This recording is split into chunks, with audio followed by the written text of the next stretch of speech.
안녕하세요, 원영석입니다. 오늘도 원영석의 진실정치 애청해주셔서 감사합니다.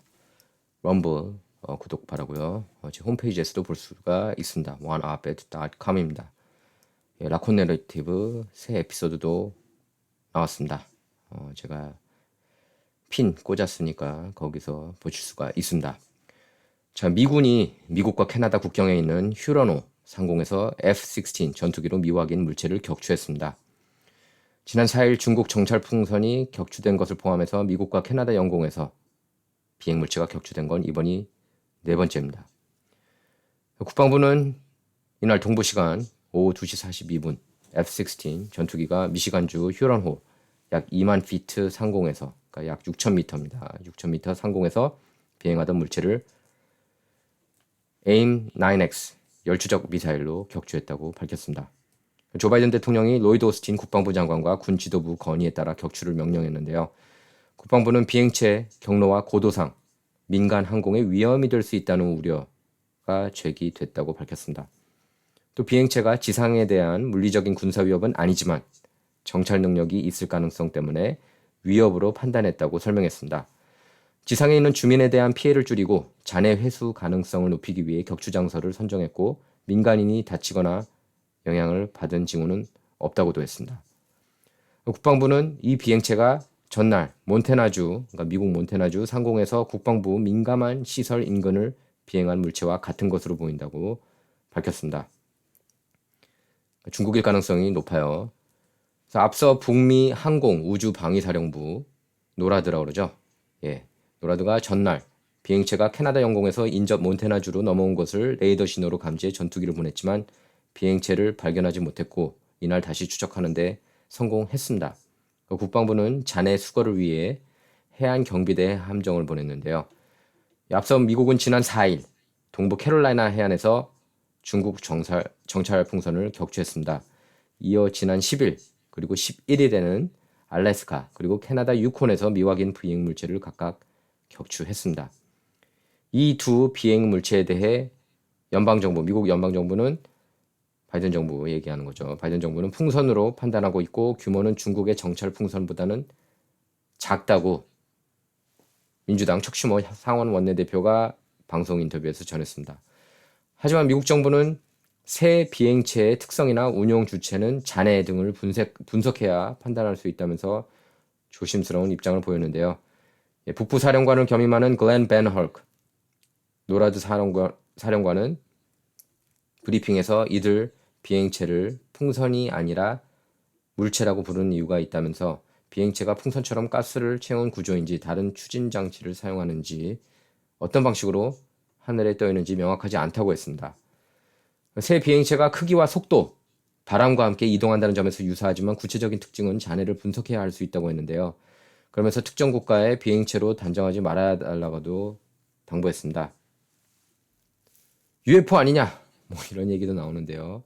외계인 소행일 가능성은 배제하느냐는 질문에는 정보 당국이 판단할 문제라면서 어떤 가능성도 배제하지 않았다고 답했습니다. 이와 관련해 로이터 통신은 익명 국방 당국자를 인용해서 미군은 비행체가 외계에서 왔다는 어떤 증거도 확보하지 못했다고 했습니다. 메인스트림 미디어에서는 중국 풍선 이후 3일 연속 미확인 비행 물체가 발견된 이유에 주목하고 있는데요. 멜리사 돌턴 국방부 국토방어 및 반구 담당 차관보는 브리핑에서 이렇게 얘기를 했습니다. 중국 풍선을 격추한 이후 이런 고도에서 영공을 더 면밀히 감시하고 있다. 네. 또 다른 정부와 기업, 연구기관 등이 합법적인 목적으로 비행체를 사용하는 경우가 있지만 이번에 격추한 비행체는 그 성격을 명확히 규명할 수가 없어서 각별히 주의하는 차원에서 격추를 결정했다고 설명했는데요. 돌턴 차관보는 고고도 풍선 문제와 관련해 중국 측과 접촉했다고도 밝혔습니다. 베너크 사령관은 레이더는 원래 풍선처럼 저속으로 비행하는 물체에 대한 정보를 여과하도록 설정되어 있는데 중국 풍선 사건 이후 저속 물체도 감지하도록 설정을 바꿨다고 했습니다. 또 레이더를 고도에 따라 설정하는 게 가능하다면서 이런 조정을 통해 레이더로 감지되는 신호를 더 잘 분류할 수 있게 됐다고도 했습니다. 자, 이제 다들 중국에서는 뭐라 그랬죠? 중국은 풍선이 기상 관측에 쓰이는 민간용 성격의 비행선이다. 미국 영공으로 잘못 들어갔다고 그렇게 주장했죠. 중국 군부와 기상 부문 연원을 캐고 변천 과정을 추적함으로써 중국 공산당의 이른바 국민융합 음융환 계획을 엿볼 수 있다. 이런 지적이 나오고 있습니다.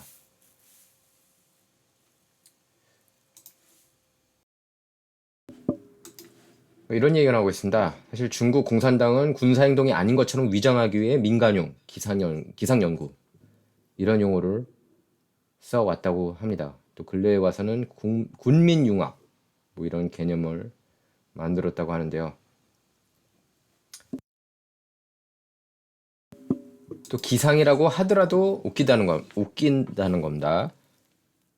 기상 부분에 있어서 중국 공산당 정부와 국민당 정부는 다른 발전 과정을 거쳤다고 하는데요. 예, 중국 공산당은 처음부터 기상 연구를 군이 장악했습니다. 중화민국 시절 중앙기상국은 1941년 7월 1일 출범할 때부터 지구과학 전담기구로 정부 부처에 속해 있다가 대만으로 이전한 뒤 1971년 교통부 산하기관이 됐습니다. 반면 중국 공산당 정권 수립 후 출범한 기상부처는 처음부터 군사기관이었습니다. 처음에는 중앙군사위기상국으로 불렸다가 정부 부처로 이관됐고 문화대혁명기간에 다시 군에 귀속됐습니다. 그러니까 군 소속이라는 거예요. 그 후 중앙기상국과 총참군 상국이 분리 통합을 반복하다가 1982년 중앙기상국이 중국기상국으로 명칭이 바뀌면서 국무원에 귀속됐습니다. 하지만 총참 기상국은 그대로 군에 귀속돼 있었습니다. 자, 보면 그런데 사람들이 잘 이해 못하는 것 같아요. 바이든하고 중국과의 관계 알 필요가 있습니다. 예, 전반적으로 바이든이 항상 중국하고 좀 이렇게 관계가 있었어요. 헌터 바이든 중국 에너지 기업하고 관련돼 있고 조 바이든이 그 에너지 기업으로부터 거액의 돈을 받았다는 그런 증거가 잡히지 않았습니까? 10% 받기로 했다. 빚가이 누구냐? 빚가이가 조 바이든. 이런 내용들 다 나왔습니다. 토니 바블렌스키. 바이든 가문 비즈니스 파트너인 토니 바블렌스키가 다 풀었어요. 뉴욕타임 와포 CNN이 워낙에 부패 언론들이기 때문에 이런 내용들을 보도를 안 한 겁니다. 뭔가 이 풍선, 정찰 이슈에 대해서도 소극적이에요. 바이든 보면 바이든 administration 이렇게 보이죠. Spy balloon incident didn't cause big hit to relations with China. 중국하고의 관계 변함없다. 바이든 정부. 자, 사실 중국이 지금 전 세계적으로 이미지가 나빠지고 있습니다. 코로나19 뭐 팬데믹도 그렇고 이제 우한에서 나오지 않았습니까? 근데 한국에서도 이제 한국이 가장 싫어하는 국가가 이제 중국으로 이렇게 나왔어요. 한국인의 81%가 중국에 대해서 negative or very negative, 부정적 아니면 매우 부정적인 반응을 보였다. 이렇게 나왔습니다. 여기 보면 한국, 일본, 대만, 호주, 인도, 베트남, 뉴질랜드, 필리핀 뭐 이 순위예요. 중국을 싫어하는 국가들. 1위가 한국입니다. 뭐 이제 결정적인 이유는 미세먼지 이런 환경오염 이슈 때문이에요. 여기 있습니다. 2019년에 이제 중국은 자기네들 때문에 공해가 생긴 것 아니다. 이렇게 반박을 했어요. 하지만 한국은 그렇게 믿지 않고 있습니다. 이거 보면 이제 코로나19 때문에도 중국에 대해서 부정적으로 많이 생각하고 있다는 게 나왔고요. 자, 이 조사를 보면은 이렇습니다. If you had to decide between the US and China, which would you choose to align with? 미국과 중국 두 나라 중에 어느 나라 선택할 것이냐? 누구를 지지할 것이냐? 91%가 미국이라고 얘기를 했고 중국은 5%에 그쳤습니다. 저기 최근 몇 년간 이렇게 확 바뀐 거예요. 2015년만 해도 퓨 리서치에 따르면은 한국인 중에 37%만 부정적으로 생각을 했습니다. 중국에 대해서. 자, 그리고 트위터 게이트 계속 이어지고 있습니다. 트위터 전 임원들이 지난 8일 하원 감독위원회가 개최한 청문회에서 감옥에 갈 수도 있다. 이런 엄중한 경고를 받았습니다. 청문회 목적은 지난 2020년 대선에서 헌터 바이든 노트북과 관련한 트위터 게시글 검열 방법을 가리기 위한 건데요. 청문회엔 요엘 로스 전 신뢰 및 안전 담당 글로벌 책임자, 기자야 가데 전 최고법률 책임자 제임스 베이커 변호사, FBI에서도 변호사였죠. 트위터에서는 잘렸고요. 일론 머스크가 잘라냈습니다. 그리고 아니카 콜리에 나바롤리 변호사가 참석했습니다. 하원 감독위원회는 임원들에게 날선 질문을 이어갔습니다. 특히 클레이 히긴스 연방 하원 의원은 이렇게 얘기를 했어요. 사건 핵심은 FBI가 조 바이든 대통령 범죄 일과 노트북을 1년여 가지고 있었다는 거다. 이렇게 지적했습니다. 또 이렇게 얘기했어요. FBI는 2020년 대선을 한 달여 남긴 시점에서 노트북 내용이 유출되면 바이든 캠페인에 악영향을 미칠 것을 알고 있었다. 그러니까 FBI가 선거 개입을 했다는 겁니다. 그러면서 FBI는 트위터와의 관계를 이용해 바이든의 범죄 증거를 숨겼다. 이렇게 비난했습니다. 그러면서 트위터 전 임원들은 이 사실을 알면서도 숨기며 일부러 대선을 방해했다. 나쁜 소식은 청문회가 수사의 시작이라는 점이다. 이후엔 체포가 따를 수 있다. 이렇게 강조했습니다. 이에 대해 FBI는 트위터와의 부적절한 관계를 부인하면서 히긴스 의원의 발언에 대한 성명을 발표했는데요. FBI는 이렇게 밝혔습니다. 소셜미디어의 계정 또는 정보 검열을 지시한 적이 없다. 다만 소셜미디어사들이 위험을 감지했을 때 자발적으로 제출한 자료를 검토했다. 이렇게 밝혔습니다. 이어 FBI는 러시아, 중국, 이란 등 악의적인 외국 정보를 소셜미디어사와 공유하고 선거 관련 허위 정보에 대해 경고한다면서 하지만 사기업인 소셜미디어사들은 그들의 플랫폼과 고객을 위한 독립적인 결정을 내리고 있다. 이렇게 설명했습니다. 잭 돌시 전 CEO는 이렇게 얘기를 했죠. 2021년 5월에 헌터 바이든 노트북 게시글 검열이 완전한 실수였다. 자기네 잘못을 인정한 겁니다. 일론 머스크가 보수 행보를 이어가고 있습니다. 얼마 전에는 제러드 쿠시너 하고 남아공 월드컵 결승전 함께 지켜보지 않았습니까? 이번에 슈퍼볼 대회에서는 팍스 뉴스를 소유하는 루퍼트 머덕, 뉴스 코퍼레이션 회장이죠. 루퍼트 머덕하고 함께 슈퍼볼을 관전했습니다.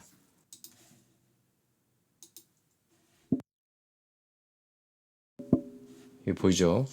화면에 같이 경기를 본 거예요. 루퍼트 머덕. 머스크는 이글스를 응원했는데 캔자스시티 치프스가 이겼습니다. 예. 아이러니한 건 이제 앤디 리드 감독이 사실 필라델피아 이글스 감독으로 굉장히 오랫동안 활동을 했죠. 그러면서 밑에 쿼터백 도너반 맥납, 그다음에 와이드 리시버 테럴 오웬스. 사실 테럴 오웬스하고 관계가 안 좋았죠. 이글스 맨인데 캔자스시티 치프스 가가지고 치프스의 우승을 이끌었습니다. 자, 그리고 이 영상을 끝으로 이번 방송은 여기서 마치도록 하겠습니다. 오하이오주에서 화학물질을 싣고 운행하던 화물열차가 탈선하면서 대형 화재가 발생했습니다. 계속 지금 논란이 되고 있습니다. 지난 5일 오후 9시쯤 오하이오주 이스트 팔레스타인을 지나던 화물열차가 차축 고장으로 선로를 이탈하는 사고가 발생했습니다. 이로 인해서 화차 약 50칸이 불길에 휩싸였고요. 인근 지역이 검은 연기로 뒤덮였습니다. 그래서 이스트 팔레스타인 당국은 사고 열차에 가연성 물질과 화학 물질이 실려 있어서 폭발과 함께 주변 대기에 오염 물질이 확산할 수 있다면서 화재 지점으로부터 반경 1.6km 안에 거주하는 주민 2,000명에게 긴급 대피 명령을 내렸습니다. 영상 보시겠습니다.